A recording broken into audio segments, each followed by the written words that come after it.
15 شعبان کی رات کو بنو کلب کے بکریوں کے بالوں کے برابر گناہ معاف ہوتے ہیں. یہ حدیث ترمذی میں ہے. کیا ایسے ہی؟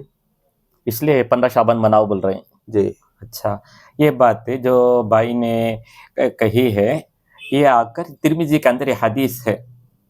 ترمذی کے اندر وہ حدیث کس طرح آتی ہے؟ ایک مرتبہ اللہ کے نبی صلی اللہ علیہ وسلم جو ہے رات میں اپنے بستر چھوڑ کے باہر نکل جاتے ہیں.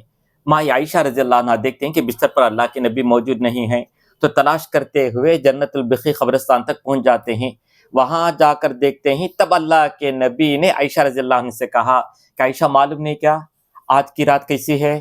کہ آج کی رات جو ہے اللہ تبارک و تعالی قبیلہ بنو کلب کی بکریوں کے بالوں کے برابر یعنی بے شمار گناہوں کو معاف کر دیتا ہے. اس لیے یہ جو ہے بڑی مقدس رات ہے، گناہ معاف کروانے کی رات ہے.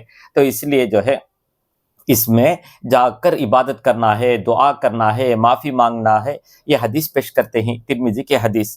لیکن یہ حدیث جو ترمذی میں ہے اس حدیث کے نقل کرنے والے امام ترمذی خود کہتے ہیں کہ یہ حدیث صحیح نہیں ہے، ضعیف ہے. یہ حدیث صحیح نہیں بلکہ ضعیف ہے. کیوں اس طرح کہتے ہیں؟ اس کی وجہ وہ خود کہتے ہیں کہ ان کے استاد امام ترمذی کے استاد امام بخاری نے کہا کہ اس کے اندر جو ہیں حجاج بن ارطاط ہے. یہ حجاج بن ارطاط کون ہے؟ جو تدلیس کرنے والے، یعنی راوی کے درمیان میں اگر کوئی ضعیف راوی ہو تو ان پر پردہ ڈال کر نام چھوڑ دیں گے، چھوڑ کر ان کے استاد کا نام لے کر تدلیس کر دیں گے. تو اس طرح یہ جو بہت بڑا عیب ہے یہ فن حدیث میں، تو اس طرح ایک کام کرنے والے، اس لیے امام احمد، امام نسائی وغیرہ کہتے ہیں کہ یہ قابل حجت آدمی نہیں ہے، ان کی بات نہیں ماننا چاہیے.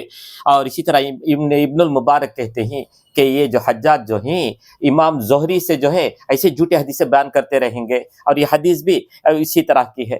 اس لیے حدیث جو ہے عمل کرنے کے قابل نہیں ہے. اس کا ایک اور بات بھی نوٹ کرنے کی ہے، وہ کیا ہے؟ اگر واقعی وہ رات اہمیت والی ہوتی، گناہ معاف ہونے والی رات ہوتی تو اللہ کے نبی کیا کرتے؟ پہلے ہی بتا دیتے. جس طرح شب قدر کے لیے کہتے ہیں کہ آخری طاق میں ایک رات ہے، طاق میں سے ایک رات ہے جو 1000 مہینوں سے بڑھ کر ہے، پہلے ہی اللہ کے نبی نے بتلا دی اور اس کے متعلق ترغیب دی. اس طرح اس میں نہیں ہے. اللہ کے نبی کی ذمہ داری کیا؟ لوگوں کو نیکی کا حکم دینا، نیکی پر ابھارنا، وہی نہ تھا، اب برائی سے روکنا تھا. لیکن یہاں کیا ہوتا ہے؟ اللہ کے نبی کسی کو بتائے ہی نہیں، صحابہ کرام کو بھی معلوم نہیں، بلکہ اپنی بیوی کو بھی معلوم نہیں. جب اتفاق سے حضرت ماں عائشہ اٹھ کر آتے ہیں، تلاش کرتے ہوئے قبرستان جاتے ہیں، تب جا کر ان کو پتہ چلتا ہے کہ اللہ کے نبی کی وہ حدیث سے معلوم ہوتی ہے. تو معلوم ہوا کہ اس قسم کی باتیں جو ہے ضعیف حدیث سے ہی ہوتی ہیں، جبکہ صحیح حدیثیں بالکل واضح اور روشن ہوتی ہیں. سننے سے دل کے اندر جو ہے ایمان و یقین میں اضافہ ہوتا ہے. اور یہ چونکہ ضعیف حدیث لیے ہر جگہ شک ہے، اللہ کے نبی نے کسی کا اول بتایا بھی نہیں، ماں عائشہ کو بھی معلوم نہیں. جب تلاش کر کے وہاں جاتے ہیں تب اللہ کے نبی کہتے ہیں، تو کیا صحیح حدیث اس طرح ہوتی ہے؟